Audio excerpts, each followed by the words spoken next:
가족이 악마가 되는 순간, 일상이 고통이 되는 순간, 지금도 현실 같지 않은 일들이 벌어지고 있습니다.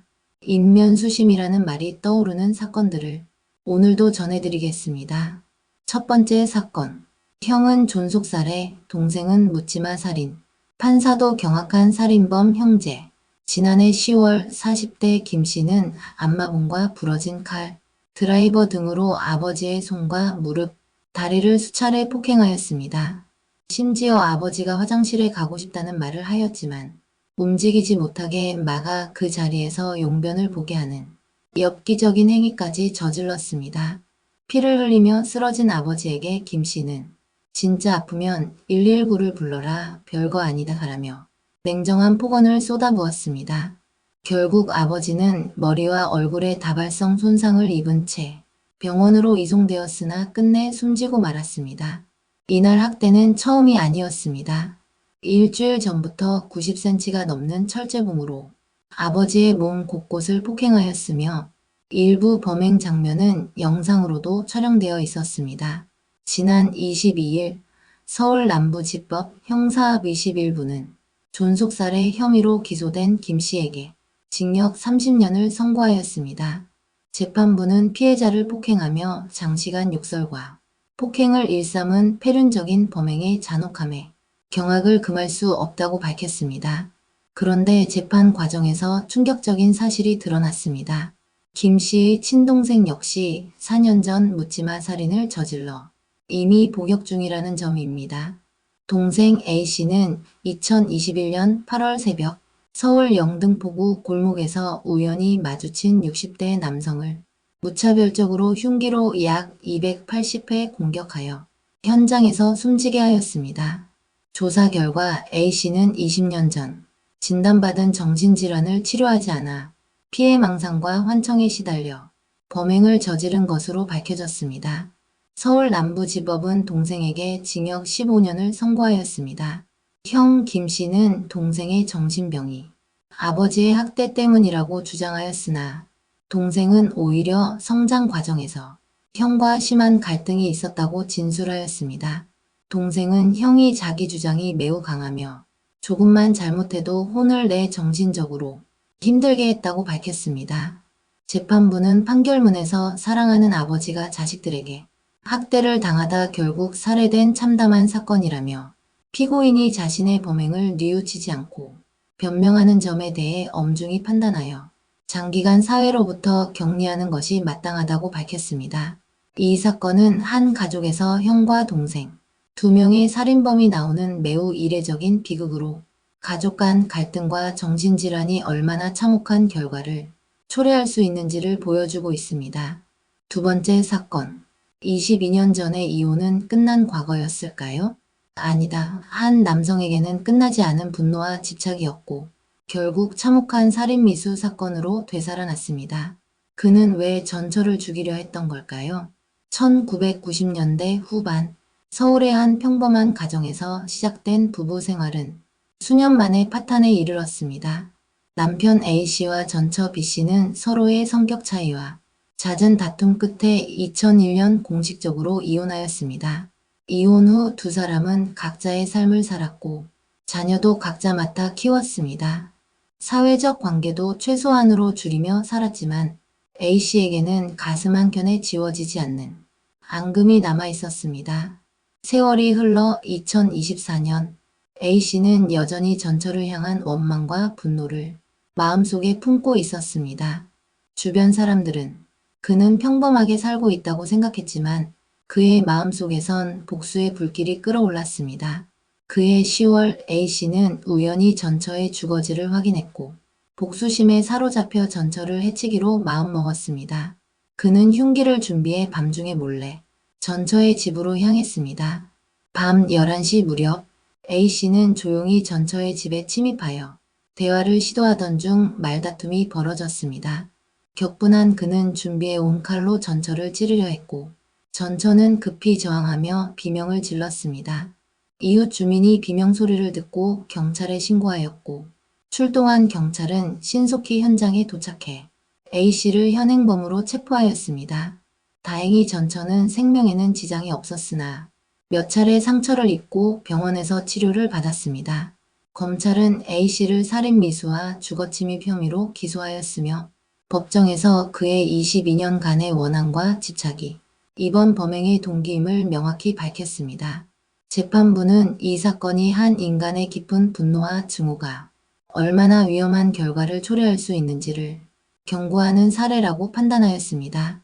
사회적으로도 끝난 과거가 반드시 끝난 것이 아님을 보여주는 사례로 큰 반향을 일으켰으며 피해자와 가해자 가족 모두에게 씻을 수 없는 상처를 남겼습니다. 22년 전 이혼이 끝이 아니었습니다. 복수에 불타오른 한 남성은 전처의 목숨을 위협했고 가까스로 목숨을 건졌지만 이 사건은 우리 모두에게 묻습니다. 진정한 마음의 끝맺음은 어떻게 가능한가? 세 번째 사건. 부부 사이 안 좋다며 소개받은 장애 여성 추행 감금한 40대의 최후. 부부 사이가 좋지 않다는 이유로 다른 여성을 찾던 40대 남성 A씨가 지인에게 소개받은 지적장애 여성 C씨를 추행하고 감금한 혐의로 재판에 넘겨져 징역형을 선고받았습니다. 함께 범행에 가담한 또 다른 40대 남성 B씨도 실형을 선고받고 법정 구속되었습니다. 13일 법조계에 따르면 춘천지법 원주지원 제1형사부는 성폭력 범죄의 처벌 등에 관한 특례법 위반장 애인 강제추행 및 폭력행위 등 처벌에 관한 법률 위반 공동 감금 혐의로 구속 상태로 재판에 넘겨진 A씨에게 징역 3년을 선고하였습니다. 또한 40시간의 성폭력 치료 프로그램 이수와 5년간 아동 청소년 장애인 관련 기관 취업 제한도 명령하였습니다. 불구속 상태에서 재판을 받은 B씨에게는 징역 10개월과 3년간 장애인 관련 기관 취업 제한이 선고되었으며 법정 구속되었습니다. 사건은 2024년 6월 8일 오후 강원 원주시의 한 노래방에서 시작되었습니다. A씨는 지적장애가 있는 C씨를 자신의 옆자리에 앉히고 그녀의 신체 주요 부위를 만지거나 볼과 입술에 뽀뽀하는 등 추행 행위를 하였습니다.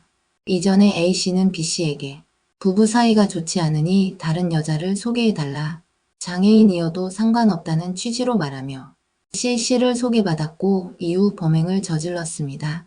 사건 다음 날에는 C씨의 집에서 C씨를 때리고 감금하는 행위도 벌어졌습니다. 이때 A씨는 C씨를 끌어안고 입을 맞추려 하며 주요 신체 부위를 만지는 등 추행도 이어갔습니다. 공소사실에 따르면 A씨는 B씨에게 무조건 C씨를 데려오라고 지시하였고 B씨는 원주 버스터미널에서 승차를 거부하는 C씨의 팔을 끌며 함께 탑승시켰습니다. 또 C씨의 휴대전화 전원을 강제로 꺼 감시하기도 하였습니다. 재판에서 A씨와 B씨는 일부 혐의를 부인하였으나 재판부는 피해자인 C씨의 지적 능력과 진술 내용, 상처 사진, 휴대전화 전원 꺼짐 등의 증거를 토대로 이들의 주장을 받아들이지 않았습니다. 재판부는 지적장애로 보호가 필요한 피해자에 대한 범행이어서 죄질이 매우 중하다며 피고인들은 피해자에게 용서받지 못했으나 동종 전과가 없다는 점은 참작하였다고 판결 이유를 밝혔습니다. 이번 선고 후 A씨와 B씨, 검찰 모두 항소장을 제출해 사건은 서울고등법원 춘천재판부에서 다시 심리될 예정입니다. 네 번째 사건. 미성년자들을 가르친다는 자리에서 벌어진 충격적인 범죄, 기타학원 강사의 끔찍한 추행 사건입니다. 첫사랑을 그리워했다는 이유로 자신의 충동을 억제하지 못했던 30대 강사의 만행과 재판 과정을 전해드립니다. 지난해 11월 중순 제주시에 위치한 한 기타학원에서 30대 남성 A씨가 13세 미만의 미성년 원생 3명을 수차례에 걸쳐 추행한 혐의로 구속 기소되었습니다. 경찰과 검찰 조사 결과 A씨는 단순한 추행을 넘어 유사성행위까지 저지르고 며칠 뒤에는 간음에 이른 것으로 확인됐습니다. 피해 아동들은 3명에서 추가로 2명이 더 드러났고 이들은 모두 강사의 배신감과 공포 속에 고통받았습니다. A씨는 강사라는 직책을 이용해 원생들과 신뢰관계를 쌓은 뒤 범행을 저질렀습니다. 처음에는 피해자들의 반응을 살피며 점차 대범해졌고 점차 추행의 수위가 높아졌습니다. 피해자들은 학교와 가정으로 돌아가서도 큰 충격과 고통을 호소했으며 일부는 트라우마로 심리치료를 받고 있는 상태입니다. 12일 제주지법 형사 2부에서는 A씨에 대한 결심 공판이 진행되었습니다. 검찰은 피고인이 범행을 인정하나 학원 강사로서 피해자들과의 신뢰를 수차례 배반했다며 징역 18년을 구형했습니다. 또한 재판 과정에서 밝혀진 추가 여죄와 피해자들의 엄벌 단원 그리고 범행의 악랄함이 중형 선고의 이유라고 강조했습니다. A씨 측 변호인은 피고인이 교회를 다니며 목사의 딸과 교제를 시도했으나 반대에 부딪혀 좌절했고 이후 신앙생활을 포기하고 기타 연주에 몰두했다고 설명했습니다. 이어 첫사랑에 대한 그리움과 패배감이 범행으로 이어졌고 평범한 젊은이로서 정상적인 교제를 했다면 범행이 발생하지 않았을 것이라며 다소 감성적인 선처를 호소했습니다. 그러나 피해자들과 가족들은 이에 강력히 반발하며 공탁금 수령도 거부한 상태입니다. A씨는 법정에서 피해자와 가족에게 진심으로 죄송하다, 깊이 반성하며 살겠다고 말했으나 피해자들이 겪은 상처와 불신은 쉽게 치유될 수 없는 상태입니다. 가르치는 자리에서 저질러진 무자비한 범죄, 신뢰를 악용한 이중적인 범행은 우리 사회에 큰 충격을 주고 있습니다.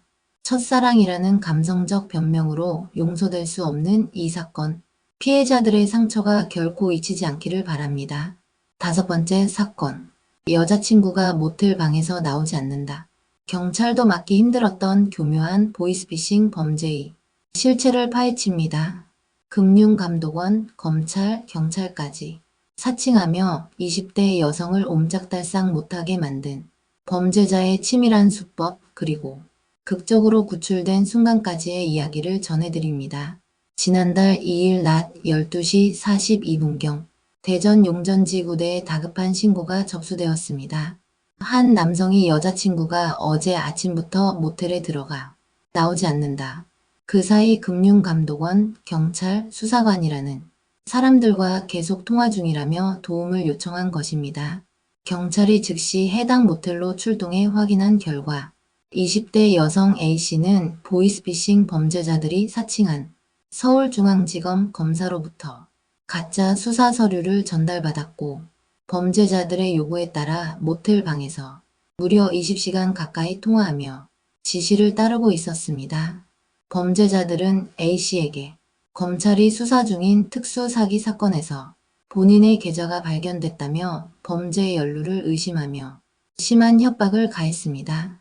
혼자 대기하지 않으면 구속하겠다는 위협에 눌린 A씨는 범죄자들의 지시에 따라 스마트폰 공기계를 구입하고 원격 제어 앱까지 설치해 조작당하는 등 점점 더 깊은 함정에 빠졌습니다. 경찰이 도착했을 때도 A씨는 상황을 의심하며 경찰의 말을 믿지 못했습니다. 가짜 검찰 서류를 받고 금감원에 가면 직원이 만난다는 범죄자들의 거짓말에 속아 경찰보다 범죄자를 더 신뢰하는 모습이었습니다.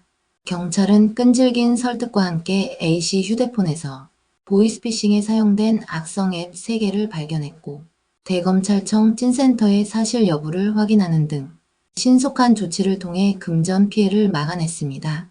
경찰 관계자는 피해자를 모텔 등 공간에 고립시켜 겁박과 가스라이팅으로 정상적인 판단을 하지 못하게 만드는 수법이 만연하다고 경고했습니다. 또 수사기관 사칭 전화나 의심스러운 연락을 받으면 무조건 전화를 끊고 경찰에 신고하거나 대검찰청 찐센터로 서류를 보내 사실 확인을 받아야 한다고 당부했습니다. 보이스피싱 범죄는 점점 더 교묘해지고 있습니다. 가짜 서류와 협박으로 사람의 마음과 행동을 조종하는 이 범죄, 여러분도 피해자가 될 수 있다는 사실을 꼭 명심해야 합니다. 의심스러운 전화가 오면 즉시 끊고 반드시 주변의 도움을 요청하시길 바랍니다.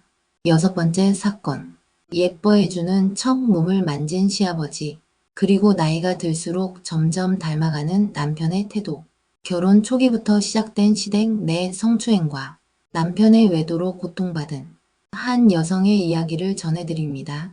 가정이라는 울타리 안에서 벌어진 참혹한 현실, 그 아픔을 함께 들어보시길 바랍니다. 20대 초반에 일찍 결혼한 여성 A씨는 최근 이혼을 진지하게 고민하고 있습니다. A씨는 결혼하자마자 지옥 같은 날들을 겪었다고 털어놓았습니다. 신혼집을 시댁 근처에 마련한 뒤 남편이 출근하면 늘 시댁에 가서 시부모와 함께 식사를 했는데 그때마다 시아버지로부터 성추행을 당했다고 합니다. 시아버지는 시어머니가 부엌일을 하는 동안 A씨에게 다가와 몸을 쓰다듬었고 바닷가 가족 여행 중에도 가족들 눈을 피해 모래가 묻었다며 엉덩이를 만졌다고 고백했습니다. 시아버지의 예뻐해주는 척하며 몸을 만지는 추행은 계속됐지만 A씨는 남편에게 알리지 망설이며 혼자 끙끙 앓았습니다. 결국 이사를 결심했지만 그 고통은 쉽게 사라지지 않았습니다. 몇 년 뒤 동서가 전화로 비슷한 피해를 털어놓자 A씨는 큰 충격에 빠졌습니다. 동서는 시아버지에게 얼굴을 쓰다듬기, 어깨를 주무르는 등 더 심각한 성추행을 당했다고 했습니다. 동서는 용기를 내 남편에게 사실을 알렸고 도련님이 아버지에게 즉시 따지면서 시댁은 발칵 뒤집혔습니다. A씨는 왜 진작 남편에게 말하지 못했을까라며 후회했지만 시아버지가 갑작스레 돌아가시면서 모든 걸 가슴에 묻고 살기로 마음먹었습니다. 그러나 A씨가 더 큰 고통을 느낀 것은 남편이 나이가 들어가며 시아버지의 외모와 행동을 닮아가기 시작했다는 점이었습니다. A씨는 스킨십을 거절하면 남편이 기분 나쁜 티를 냈고 거절하는 날이면 밤 12시가 넘어서도 집을 나가 당당하게 외박을 했다고 밝혔습니다. 또 남편이 여직원과 근무 시간 중 차를 타고 나가 밥을 먹거나 카페를 다니는 등 사실상 데이트를 하는 정황도 발견했습니다. 이혼을 요구하자 남편은 그저 오빠 동생 사이라며 잡아떼고 당신이 나한테 소홀해서 그런 것이라며 적반하장 태도를 보였습니다. A씨는 이혼 소송을 준비하면서 변호사의 도움을 받고 싶지만 비용 마련이 쉽지 않다고 말합니다. 남편이 경제권을 모두 쥐고 있어 수입이나 재산에 대해 제대로 알지 못하는 상황입니다.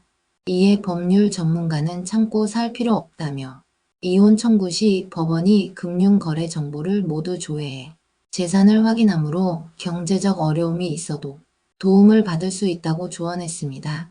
가족이라는 이름 아래 감춰진 성추행과 외도, 그리고 경제적 억압까지 피해자가 목소리를 내기 어려운 현실 속에서 용기 내 진실을 말하는 것이 얼마나 중요한지 다시 한번 생각해 봐야 할 때입니다. 여러분 주변에도 이런 아픔을 겪는 이가 있다면 작은 관심과 도움으로 희망의 빛을 전해주시길 바랍니다. 7번째 사건. 치매를 앓는 아버지를 1년 넘게 돌보던 아들이 정작 아버지에게 흉기에 찔려 목숨을 잃었습니다. 가족을 지키려 했던 60대 아들의 안타까운 최후, 그리고 88세 치매 노인에게 내려진 검찰의 중형 구형 소식을 전해드립니다. 경기 양주시 한 아파트에서 지난해 12월 21일 오후 6시 40분쯤 88세 치매 노인 A씨가 자신의 첫째 아들 B씨를 흉기로 찔러 살해한 혐의로 재판에 넘겨졌습니다. B씨는 치매를 앓는 아버지를 돌보기 위해 사건 발생 1년 전부터 부모 집에 들어와 함께 살고 있었습니다. 흉기에 찔려 쓰러진 B씨를 발견한 어머니는 둘째 아들에게 이 사실을 알렸고 둘째 아들은 집에 설치된 CCTV를 확인한 후 즉시 소방당국에 신고했습니다. 소방대는 심폐소생술을 실시하며 B씨를 병원으로 옮겼으나 안타깝게도 B씨는 끝내 숨졌습니다. 검찰은 이날 A씨에게 징역 24년을 선고해달라고 재판부에 요청했고 보호관찰 명령도 함께 청구했습니다. A씨 변호인은 피고인은 흉기로 아들을 찌른 적이 없다고 진술했고 배우자도 범행을 직접 목격하지 않았다며 고령 피고인의 건강 상태를 고려해달라고 주장했습니다. 반면 둘째 아들은 형은 극단적 선택을 할 사람이 아니다. 직장도 다니고 아이들도 크다며 부검 결과 스스로 찌른 것이 아님이 명백히 확인됐다고 강하게 반박했습니다. A씨에 대한 선고 공판은 오는 24일 오후에 진행될 예정입니다. 치매라는 병마와 가족이라는 무게 앞에 벌어진 비극, 돌봄의 책임과 안타까운 사건의 경계에서 우리 사회가 고령 환자와 가족을 어떻게 보호하고 지원해야 하는지 깊이 생각해 볼 때입니다. 오늘도 어김없이 괜히 찜찜해지는 얘기였습니다. 다음 편에서 뵙겠습니다.